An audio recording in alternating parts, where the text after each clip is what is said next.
Всем привет! Сегодня я хочу рассказать вам про цветы в Германии. Как не опозориться и подарить цветы, допустим, на день рождения. Итак, самое первое и важное правило – нельзя дарить лилии и гладиолусы. Вот смотрите, какие красивые гладиолусы стоят у меня дома. Так вот, немцы уже унесли бы их на кладбище, потому что лилии и гладиолусы являются цветами для умерших. И их уносят, конечно же, на похороны, на могилки и так далее. Поэтому такие цветы считается дарить, естественно, дурным тоном.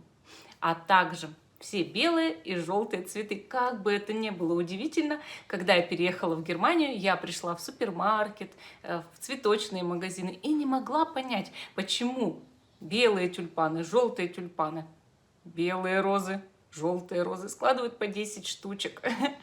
Здесь, конечно, нет особой привязанности, четное количество или нечетное. Однако все-таки принято дарить нечетное количество цветов. Расскажу чуть позже, какие есть оговорки. Так вот, белые и желтые цветы складывают по 10, потому что они идут на могилку или на похороны, на поминки, куда угодно, но только не в подарок.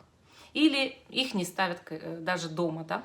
Поэтому эти цветы, когда я покупала, я отделяла один цветочек в вазочку в отдельную и ставила 9 цветов в букете в другую вазу.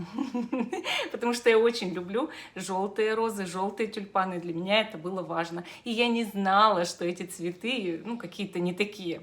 Хорошо, остальные цветы, розовые розы, там, не знаю, красные, вполне себе складывают по 9 штук и продают. Я не могла понять, почему, ломала голову из-за этого. Но также я опозорилась. Я пришла на день рождения к 10-летнему мальчику, и его маме подарила букет желтых роз. Теперь я понимаю, что я, возможно, даже кого-то могла задеть или обидеть, однако я не знала. И вот, оказывается, в кафе и везде, в таких маленьких ресторанчиках почему-то цветы ставят по 2. Разобрались мы, допустим, с тем, что вроде как дарят нечетное, тут, значит, четное, да, умершим, и тут везде по 2 цветочка. Опять ломаешь голову, почему? Оказывается, 2 цветочка лучше, чем 1. И кавалер своей даме вполне может принести на свидание 2 цветочка.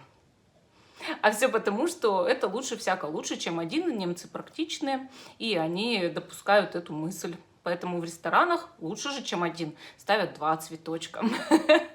Вот. Но это еще не все. Немцы очень любят сборные букеты.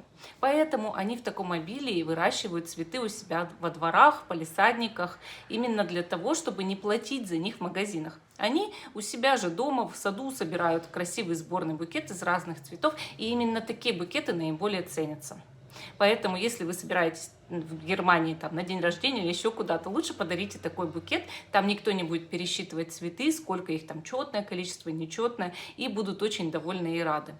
И монобукет из одних и тех же цветов здесь ценится гораздо меньше.